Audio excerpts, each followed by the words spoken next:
오늘은 성령 강림 주일입니다. 성령 강림 주일이 교회에 있어서 중요한 이유는 바로 지상교회의 최초 설립일이 성령 강림 주일이기 때문입니다. 최초의 교회, 초대 예루살렘 교회는 오순절 성령 강림으로 말미암아 탄생을 했습니다. 이 성령 강림 주일은 한국 교회에서 지키는 4대 절기 가운데는 들어가지 않아요. 유대인들이 지키는 절기는 3대 절기입니다. 물론 5대 절기도 있지만 크게는 3가지 절기예요. 이거는 성경에 기록된 절기입니다. 바로 유월절과 맥추절과 초막절이죠. 이것은 율법에 모든 하나님의 백성은 반드시 이 절기를 지키라라고 명령을 합니다. 유월절은 어떤 절기입니까? 이스라엘 백성들이 애굽에서 나올 때에 10가지 재앙을 통해 애굽을 치셨는데 그 중에 마지막 재앙이죠. 장자 죽음의 재앙 때에 어린 양의 피가 문설주와 문인방에 발려있는 집은 하나님의 재앙이 넘어갈 것이다. 패스오버 해서 유월절을 제정을 해 주십니다. 이것은 하나님의 구원을 상징하는 절기로 이스라엘 백성에게서 최대의 명절입니다. 맥추절은 언제입니까? 맥추절은 보리와 밀을 추수하는 이 봄에 추수하는 이 감사로 드리는 절기입니다. 이 시기가 6월절로부터 7주가 지난 후, 그래서 77절이다. 7일씩 7번이 지난 후에 77절이다 라고 하기도 하고 50일째 되는 날이다 해서 오순절이라고도 부르는 절기입니다. 그리고 가을이 되면 초막절이라고 해서 이스라엘 지방에 이 곡식보다 사실은 더 메인 산물이 여름 과실들입니다. 여름 과실들을 추수하고 저장하고 난 후에 그렇게 지키는 절기입니다. 빈들에 초막을 짓고 그곳에서 일주일을 거하면서 광야에서 하나님이 인도하셨던 그 은혜를 기억하자라는 절기죠. 그래서 이 3가지 절기, 유월절과 맥추절과 초막절을 유대의 3대 절기, 이스라엘 백성들의 3대 절기라고 그렇게 말합니다. 한국 교회에서는 4대 절기를 지킵니다. 부활절과 맥추감사주일, 그다음에 추수감사주일, 그리고 성탄절 4가지 절기를 지킵니다. 이 구약의 절기들과 우리 교회에서 지키는 절기들을 좀 연결을 시켜서 정리를 하는 게 필요할 것 같아서 잠시 설명을 드리면 유월절은 그 시기도 의미도 부활주일과 일치합니다. 하나님의 구원의 역사를 기억하고 감사하는 절기죠. 그리고 맥추절은 시기상으로는 바로 오늘 성령 강림주일입니다. 성령 강림주일은 부활주일로부터 7주 후를 성령 강림주일로 지킵니다. 이것은 그 의미, 그 시기상으로는 바로 오늘이 오순절 성령이 강림하신 날로 그렇게 우리가 지키게 되고요. 이 맥추절의 의미, 곡식을 추수하고 하나님께 영광을 돌리는 절기라는 의미로 볼 때는 맥추감사주일로 그렇게 지키게 되는데, 이 맥추감사주일은 오늘날 한국교회에서 7월 첫째 주일로 정하여 그렇게 지키게 됩니다. 왜냐하면 1년의 절반, 6개월 동안 하나님의 베풀으신 은혜와 사랑을 기억하고 감사하면서 가운데 이 7월 첫 주를 맥추감사주일로 지키게 되는 거죠. 초막절은 그 의미에 있어서는 추수감사주일과 동일합니다. 1년 동안 하나님께서 베풀으신 은혜를 기억하고 감사하는 절기죠. 그런데 시기는 일치하지를 않습니다. 초막절은 보통 9월 정도에 지나지만 우리나라에서는 이 추수하는 시기가 10월이 지나야 추수를 하기 때문에 11월 셋째 주를 추수감사주일, 이것은 우리나라뿐 아니라 전 세계가 그렇게 지내고 있습니다. 그 중에서 예수님께서 십자가에서 죽으시고 부활하신 날이 바로 유월절입니다. 아시죠? 예수님은 유월절 어린 양으로 그렇게 십자가에 달리셨습니다. 유월절 만찬을 제자들과 함께 하고 그날 잡히시게 되죠. 따라서 구원의 상징이라고 말할 수 있는 유월절 어린 양이 사실은 예수 그리스도를 상징하는 것이고요. 그 어린 양의 피를 문인방과 설주에 바르는 것은 예수 그리스도의 보혈이 우리 가운데 있는 사람에게는 하나님의 심판과 재앙이 넘어간다. 구원을 상징하는 것입니다. 예수님께서 부활하신 후에 40일 동안을 이 땅에 계십니다. 40일을 이 땅에 계시면서 하나님 나라를 가르치시고 사람들을 만나죠.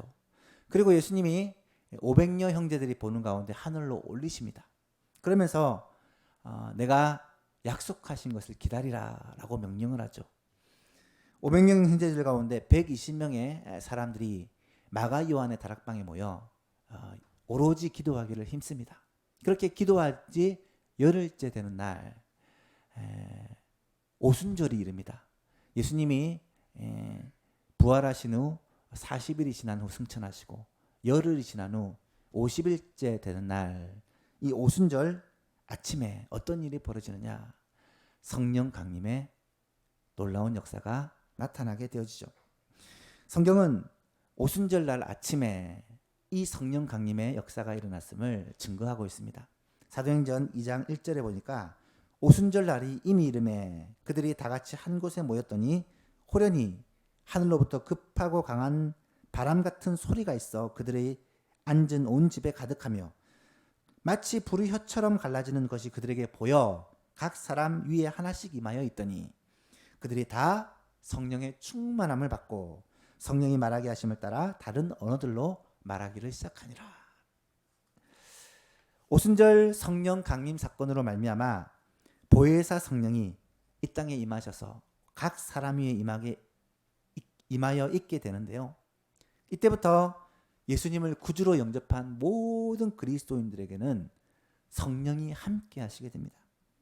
실제로 성도들은 성령의 인도하심을 따라 살아가게 되고 성령님의 보호하심 가운데 살아가게 되죠. 특별히 주의 택하심을 받고 부르심을 받은 교회는 성령님의 역사로 말미암아 시작되었고 지금도 성령님의 역사로 진행되고 있습니다. 교회의 머리가 그리스도시요. 이 교회는 성령께서 주관하시고 다스리시는 그러한 공동체다라는 것을 우리는 알 수 있습니다. 교회는 성령님을 떠나서는 결코 생각할 수 없는 것이죠. 성령님은 교회의 실제 창립자입니다. 성령으로 말미암아 교회가 시작되었고요. 또 교회는 성령님께서 거하시고 역사하시는 성령님의 전이다라고 말할 수 있습니다. 성령님은 교회 각 지체들에게 은사를 나누어 주셔서 이 교회를 함께 세워가게 하시고 뿐만 아니라 각 지체들을 섬기게 하셨다라는 것이 성경의 가르침이죠. 뿐만 아닙니다. 성령님은 성경의 저자들로 하여금 성경을 기록하게 하셨고 그래서 이 성경은 사람들이 기록했지만 그 원저자가 성령님이다라고 말할 수 있습니다. 따라서 성경을 바르게 읽고 이해하기 위해서는 반드시 성령의 인도하심, 성령의 조명하심을 받아야 한다라는 것을 알 수 있습니다. 베드로전서 1장에 보니까 베드로후서 1장에 보니까 먼저 할 것은 성경의 모든 예언은 사사로이 풀 것이 아니니 예언은 언제든지 사람의 뜻으로 낸 것이 아니요 오직 성령의 감동하심을 받은 사람들이 하나님께 받아 말한 것입니다. 성령의 감동으로 하나님의 그 말씀을 기록한 것이다 라는 것입니다. 오늘은 성령 강림주일입니다. 성령 강림주일을 맞이하여 성령 충만이 우리 성도들에게 특별히 교회에 있어서 얼마나 중요하고 성령 충만으로 말미암아 어떠한 결과들이 나타난지를 오늘 말씀을 통해 살펴봄으로써 왜 우리가 꼭 성령 충만을 받아야 하는지에 대해 말씀을 전하고자 합니다. 18절 말씀을 보십시오. 술 취하지 말라. 이는 방탕한 것이니 오직 성령으로 충만함을 받으라. 성령 충만이라는 것은 뭘 말합니까? 성령 하나님께서 우리 안에 충만하게 역사하시는 것을 성령 충만이라고 말합니다. 여러분, 성령님은 하나님이 보내시는 하나님의 영입니다. 성령님은 하나님이세요. 그 하나님은 우리 안에 거하여 계십니다. 언제요? 우리가 예수 그리스도를 우리의 주요, 우리의 구주로 영접할 때, 성령님은 우리 안에 거하여 계십니다. 성령님 우리 안에서 떠나지 않으시고 우리와 늘 함께 하시지만 항상 충만하게 역사하시는 것은 아니에요. 우리가 성령님을 인정하고 성령님께 우리의 삶을 맡겨드리면 우리 가운데서 충만하게 역사하시지만, 그렇지 않고 성령님을 무시하고 우리의 욕심과 우리의 뜻대로 살아가면 성령님은 우리 가운데서 근심하시고 우리를 위하여 기도하신다라고 성경은 기록하십니다. 성령님을 의지하고 성령님께 우리의 삶을 맡겨드리면 성령님은 우리 안에서 충만하게 역사하사 우리를 지배하시고 다스리세요.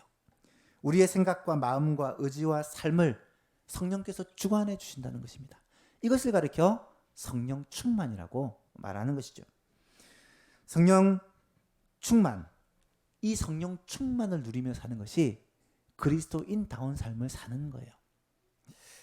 여기서 궁금한 점이 한 가지 있어요. 성령으로 충만하라고 말씀하시면서 이것을 성경에서는 술 취하는 것과 비교를 하고 있다는 거예요. 18절에 술 취하지 말라, 이는 방탕한 것이니 오직 성령으로 충만함을 받으라 라고 말하고 있습니다. 왜 술 취함과 성령 충만을 이렇게 비교하고 있을까? 실제로 마가 요한의 다락방에서 오순절 성령 강림의 역사가 일어났을 때 제자들이 성령 충만함을 받은 모습을 보고 사람들이 굉장히 놀라며 저 사람들이 혹시 새술에 취한 것이 아닐까라고 오해를 합니다.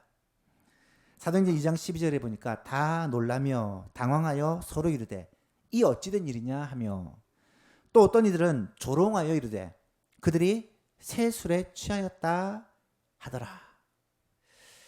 마치 그들이 성경을 받은 모습이 술 취한 사람과 좀 비슷한 모습이 있었던 것 같아요. 이때 베드로는 그들에게 말하기를 우리가 술 취한 것이 아니라 성령을 받은 것이다 라고 말하면서 구약의 요엘서 말씀을 인용합니다. 사도행전 2장 14절 이하에 보니까 베드로가 11사도와 함께 서서 소리를 높여 이르되 유대인들과 예루살렘에 사는 모든 사람들아, 이 일을 너희로 알게 할 것이니 내 말에 귀를 기울이라. 때가 제3시니 오전 9시란 말입니다. 너희 생각과 같이 이 사람이 취한 것이 아니라 이는 곧 선지자 요엘을 통하여 말씀하신 것이니 일러스되 하나님이 말씀하시기를 말세에 내가 내 영을 모든 육체에게 부어주리니 너희의 자녀들은 예언할 것이요 너희의 젊은이들은 환상을 보고 너희의 늙은이들은 꿈을 꾸리라. 성령으로 충만하게 되면 어떤 일이 일어나느냐? 술 취함과 성령 충만은 비슷한 면이 있다는 거예요. 어떤 유사점이 있을까요? 첫 번째는요, 기분이 좋아집니다. 여러분은 술 취해 보신 적이 없어서 잘 모르실 거예요. 하지만 술을 취하면 기분이 좋아진대요. 마찬가지로 성령으로 충만하게 되면 어떤 일이 벌어지느냐? 기분이 좋아집니다. 마음의 기쁨이 샘솟습니다. 행복을 누리게 됩니다. 두 번째로는 평소에 없었던 힘과 용기가 생긴답니다. 여러분, 술 취하면 평소 때 하지 못했던 말을 담대하게 하게 되고요. 평소 때 하지 못했던 행동을 용기 있게 하게 됩니다. 왜요? 술김에 하는 거죠. 성령 충만에도 비슷한 현상이 일어나는데요. 평소 때는 예수 믿는 것을 부끄럽게 여기고 예수 믿자고 말 한마디 못했던 사람이 성령으로 충만하면 예수 믿으시라고, 예수 믿어야 구원받는다고 적극적으로 복음을 전하게 되죠. 성령 충만하면 무슨 일을 해도 지치지 않습니다. 힘이 납니다. 탈진하지 않고 안에서 샘솟는 에너지가 일어나요. 왜 그럽니까? 성령이 우리 가운데서 역사하시기 때문이죠. 예수님은 요한복음 7장에서 나를 믿는 자는 성경의 이름과 같이 그 배에서 생수의 강이 흘러나오리라 하시니 이는 그를 믿는 자들이 받을 성령을 가리켜 말씀하신 것이라. 성령을 받으면 우리 안에서 샘물이 솟아나는 것처럼 생명력이, 영적인 에너지가 솟아져 나온다는 거예요. 또 공통점이 있는데 사로잡혀 살게 됩니다. 술을 취하면 어떻게 됩니까? 술에 사로잡힙니다. 술이 사람을 이끌어가요. 성령 충만에도 마찬가지입니다. 성령이 우리를 이끄십니다. 내가 뭔가를 생각하고 결정하고 판단하고 행하는 것이 아니라 성령께서 나를 주관하시고 다스리심으로 내가 하나님의 뜻대로 살도록 이끌어 가신다는 거예요. 이것이 성령 충만입니다. 하지만 술 취함과 성령 충만함 사이에는 결정적인 차이점도 몇 가지가 있습니다. 두 가지를 살펴보았으면 좋겠네요. 첫 번째는 술에 취하면 방탕한 삶을 살게 되지만 성령으로 충만하면 가치 있는 인생을 산다는 거예요. 본문에 보니까 술 취하지 말라 이는 방탕한 것이니 오직 성령으로 충만함을 받으라 라고 말하죠. 술은 인생을 낭비하게 합니다. 하지만 성령 충만은 인생을 가치 있게 살게 하는 거예요. 아까 베드로가 백성들에게 성령 충만에 대해 설명하면서 요엘서 말씀을 인용했던 것을 기억하실 것입니다. 사도행전 2장 17절 말씀에 하나님이 말씀하시기를 말세에 내가 내 영을 모든 육체에 부어주리니 너희의 자녀들은 예언할 것이요 너희의 젊은이들은 환상을 보고 너희의 늙은이들은 꿈을 꾸리라 라고 요엘서는 말씀하죠. 성령이 충만하면 어떤 일이 벌어집니까? 자녀들은 예언을 합니다. 젊은이들은 환상을 보고요. 늙은이들은 꿈을 꿉니다. 이것은 뭘 말할까요? 비전을 보게 된다는 거예요. 하나님이 보여주시는 비전이 있다는 거예요. 꿈이 있다는 거예요. 그래서 인생을 방탕하게 낭비하는 것이 아니라 가치 있는 인생을 살고 가치 있는 삶을 산다는 거예요. 성령 충만은 반드시 하나님이 보여주는 비전을 품고 살아가는 결과를 낳게 된다는 거예요. 여러분 인생을 가치 있게 사는 가장 좋은 방법이 무엇이겠습니까? 바로 성령으로 충만한 거예요. 성령의 다스림을 받는 거예요. 특히 젊은이들, 자녀들, 청년들은 뭘 말하느냐? 젊은이들, 어린 아이들을 말해요. 이들이 성령으로 충만하게 되면 하나님이 보여주시는 비전을 품게 되고 그 비전을 향하여 인생을 가치 있게 살아가더라라는 것입니다. 그런 놀라운 은혜가 우리 모든 성도들과 자녀들에게 있기를 축복합니다. 두 번째로 술은 우리를 취해서 잠들게 한다면 반대로 성령 충만은 우리를 깨어있게 만드는 거예요. 16절 18절을 비교해서 보면 세월을 아끼라 때가 악하니라 라고 말하면서 술 취하지 말라 이는 방탕한 것이니 오직 성령으로 충만함을 받으라 라고 명합니다. 여러분 세월을 아끼고 하나님의 뜻을 분별하는 비결이 뭐냐? 깨어있는 거예요. 어떻게? 성령 충만함으로 말입니다. 여기서 성령으로 충만을 받으라 라는 동사를 보니까 복수, 현재, 수동, 명령형 동사입니다. 시제가 현재라는 말은 제가 여러 번 말씀드렸지만 계속적, 반복적인 의미를 가집니다. 현재 시제는 항상 계속적이고 반복적인 의미입니다. 계속적으로 성령 충만을 받아야 한다는 거예요. 여러분 성령이 우리 가운데 임하시는 것은 한 번의 사건입니다. 우리가 예수를 구주로 영접하는 순간 성령 하나님이 우리 안에 임하세요. 그 하나님은 드러났다 나왔다 하는 것이 아니라 우리 안에 임하여 영원토록 함께 하세요. 하지만 그 하나님이 항상 충만하게 역사하는 건 아니에요. 성령님이 때로는 우리 안에서 근심하시고 아무런 역할을 하시지 못할 때가 있어요. 우리가 죄를 범하고 하나님의 말씀에 순종치 않을 때예요. 하지만 우리가 하나님께 온전히 순종하고 성령께 우리의 삶을 맡겨드리면요, 성령은 우리 안에서 충만하게 역사하시는 거예요. 지속적으로 그렇게 성령으로 충만함을 받으라라고 말씀하신다는 말은 바로 우리의 삶을 성령님께 의탁하고 성령님을 의지함으로 우리 가운데 성령님이 충만하게 역사하시도록 그렇게 맡겨드리라는 말씀이에요. 뿐만 아니라 성령 충만하게 되면 반드시 나타나는 현상들이 있어요. 그것이 오늘 본문의 19절에서 21절 말씀인데요. 이 말씀을 잘 보시면 명령형으로 되어 있지만 사실 이것은 성령 충만을 받으면 나타나는 증거들, 현상들이라고 말할 수 있습니다. 어떤 현상들이 나타날까요? 시와 찬송과 신령한 노래들로 서로 화답하게 되고요. 너희의 마음으로 주께 노래하며 찬송하며 우리의 마음으로 주를 찬송하고 노래하게 되고요. 범사에 우리 주 예수 그리스도의 이름으로 항상 아버지 하나님께 감사하게 되고요. 그리스도를 경외함으로 피차 서로 복종하게 된다는 거예요. 성령으로 충만하게 되면 이런 자연스러운 현상들이 우리 가운데 나타나게 되고 이것이 성령 충만의 증거요, 성령 충만의 결과라는 것입니다. 마지막으로 이것을 함께 살펴보면서 말씀을 마치려고 합니다. 성령 충만하면 어떤 결과들이 나타납니까? 첫 번째로 시와 찬송과 신령한 노래들로 서로 화답하게 됩니다. 여러분, 이것은 특별히 예배의 모습이에요. 성령으로 충만하면 가장 먼저 나타나는 뚜렷한 현상이 우리의 예배가 회복된다는 거예요. 예배가 즐거워지네요. 예배가 무엇입니까? 예배를 가장 쉽게 정의하면 하나님을 만나는 거예요. 하나님을 만나는 예배인데, 하나님을 만나는 예배가 때로는 귀찮게 느껴지고 때로는 부담스럽게 느껴지고, 그래서 오기 싫지만 그래도 예배는 드려야지 하면서 억지로 오는 사람도 있어요. 그런데 성령으로 충만하게 되면 어떤 현상이 나타나느냐? 예배가 기다려집니다. 예배를 드리는 것이 기쁨이 돼요. 찬송하는 것이 즐겁고요. 기도하는 것이 너무 좋고요. 하나님의 말씀을 듣는 것이 사모함이 생깁니다. 이것이 성령 충만의 증거라는 것이죠. 사랑하는 성도 여러분, 성령으로 충만함으로 말미암아 예배하는 것이 기쁨이 되는 놀라운 역사가 있기를 축복합니다.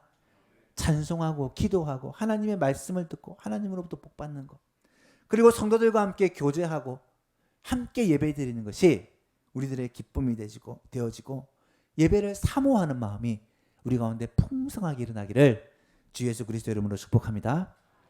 성령 충만의 두 번째 현상, 증거가 무엇이냐? 마음으로 주께 노래하며 찬송하게 된다라는 거예요. 성령으로 충만하게 되면 자연스럽게 나타나는 현상이 입술을 벌려 하나님을 찬양하게 돼요. 여러분, 술에 취해도요 노래를 많이 부르죠. 말이 많아지죠. 성령으로 충만해도 우리의 입술을 벌려 하나님을 찬송하고 하나님을 증거하게 돼요. 이것은 자연스러운 현상이라는 거예요. 문제는 입술만 벌리는 것이 아니라 우리의 마음이 열린다는 거예요. 마음으로 주께 노래하며 찬송한다. 이것은 입술로 주님을 찬양할 뿐 아니라 우리의 마음으로 하나님을 찬양하는 거예요. 하나님이 너무 좋고 하나님께 너무 감사하고 하나님을 생각하면 너무너무 그 은혜에 감격해서 입술로 하나님을 찬송하지 않을 수 없는 것, 이것이 성령 충만한 사람의 증거라는 것입니다. 여러분, 얼마나 아름다운 모습입니까? 얼마나 멋있습니까? 이것이 천국이라는 거죠. 우리 예수만교회 모든 성도들은 찬송이 우리의 입술에서 그리고 우리의 마음에서 떠나지 않는 그런 성령 충만한 삶을 살 수 있기를 축복합니다. 세 번째로 성령 충만하면 어떤 현상이 나타나냐? 범사에 우리 주 예수 그리스도의 이름으로 항상 아버지께 감사하게 됩니다. 여러분, 성령 충만한 사람의 눈에 보이는 가장 뚜렷한 증거가 있다면 감사의 삶이에요. 이 말은 범사에 항상 두 번이나 비슷한 뜻이 강조가 되어 있는 것은 늘 하나님께 감사하는 거예요. 즐거울 때, 기쁠 때, 좋은 일이 일어날 때도 감사하지만 그렇지 못할 때, 요즘처럼 힘들고 어려울 때, 이럴 때도 하나님께 감사하는 거예요. 이런 환경 속에서도 하나님께 함께 모여 예배 드릴 수 있는 것에 감사하고요. 또 이럴 때도 우리 가정을 지켜주시고 하나님의 은혜에 감사를 드리고요. 혹시 어려움을 처하고 질병에 걸렸을지라도 하나님 앞에 믿음으로 감사할 수 있는 것, 이것이 성령 충만의 증거라는 거예요.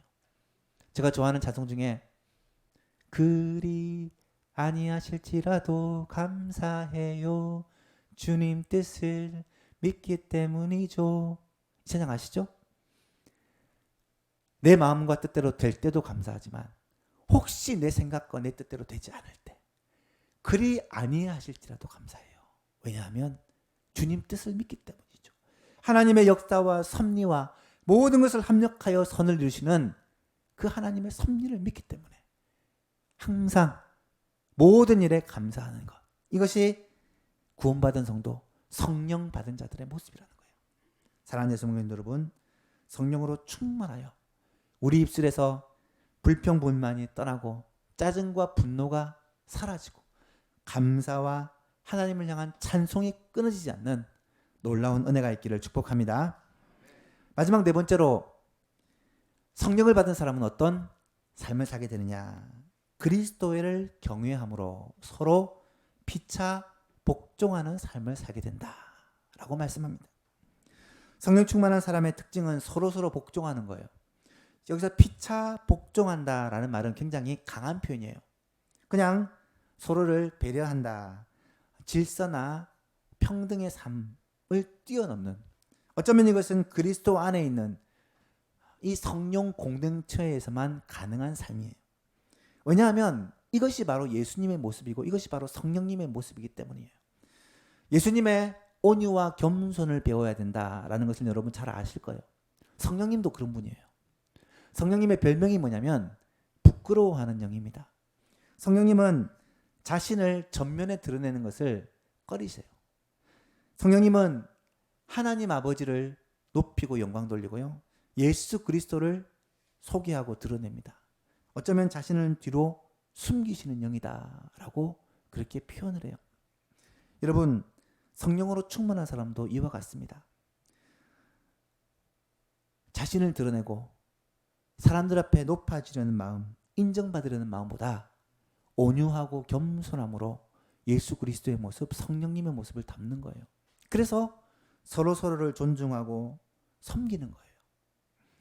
직분이나 성별이나 나이와 상관없이 아무리 어린 성도도, 아무리 초신자도, 때로는 여러 면에서 부족한 사람일지라도 주님의 마음으로 섬기는 것, 이것이 서로를 섬기는 피차 복종하는 삶이라는 거예요.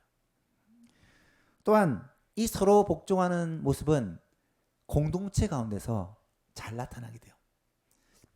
오늘 본문 이후를 보시면 22절부터는 이 피차 복종하는 삶이 어디에서 나타나야 되는지를 설명합니다. 먼저 부부 사이에서 나타나야 돼요. 남편과 아내 사이에서 서로를 섬기고 서로를 복종하는 삶. 그 다음에는 부모와 자녀 사이에서 이런 삶이 나타나야 돼요. 부모는 자녀에게, 자녀는 부모에게 서로를 섬기는 삶. 그리고 직장 생활에서 상사와 또 아랫사람 가운데 이런 서로 섬기는 삶이 나타나야 돼요. 사회생활에서. 사랑하는 성도 여러분, 우리가 속한 공동체에서 성령 충만함으로 말미암아 피차 복종하는 삶이 나타나게 되기를 축복합니다. 특별히 우리 가정에서, 부부끼리, 부모와 자녀 사이에 이로 서로를 존중하고 배려하고 사랑하는 피차 복종의 삶이 나타나기를 바라고요. 우리 예수만 교회에서 서로를 사랑하며 섬기며 복종함으로 말미암아 예수만 교회가 하나님의 나라가 되어지고 천국 공동체가 되어지는 놀라운 은혜가 있기를 축복합니다. 말씀을 맺습니다. 오늘 우리에게 주시는 메시지는 너무나도 분명합니다. 오직 성령으로 충만함을 받으라는 거예요.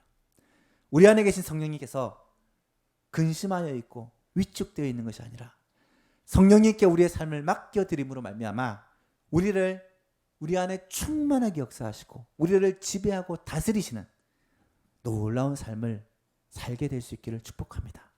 그러면 어떤 현상들이 나타나느냐?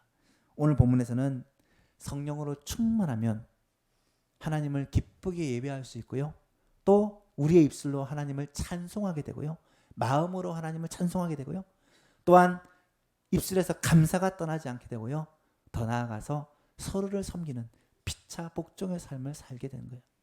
여러분, 이것이 하나님 나라의 모습이요 천국 공동체의 모습입니다. 이런 놀라운 은혜가 우리 가정과 우리 교회에서, 여러분이 속한 직장과 만나는 사람들 가운데서 나타나게 되기를 우리 주 예수 그리스도의 이름으로 축복합니다. 하나님 아버지 감사합니다. 오늘도 우리에게 성령 강림주의를 맞아 성령 충만을 받으라는 말씀을 허락하여 주시니 감사합니다. 성령 충만을 어떤 특별한 에너지나 힘이나 어떤 소원이 이루어지는 것으로 우리가 착각하지 않게 하시고, 성령 충만은 내 안에 계신 성령께서 충만하게 역사하심으로 나의 생각과 삶과 나의 모든 것을 온전히 다스리시고 주관하시는 그러한 놀라운 하나님의 은혜라는 사실을 깨닫고, 성령 충만함으로 말미암아 우리의 삶에 하나님을 기쁘게 예배하며 주님을 찬송하며 높이며 주님께 감사하며 더 나아가 피차 복종하는 성령 충만한 삶을 살게 하여 주옵소서. 그러므로 말미암아 우리의 가정이 하나님의 나라가 되어지고 우리가 속한 직장이 하나님께서 다스리시는 하나님의 공동체가 되어지며 우리 예수만 교회가 천국의 모형이 될 수 있는 놀라운 은혜를 더하여 주옵소서. 감사드리며 예수님의 이름으로 기도하옵나이다. 아멘.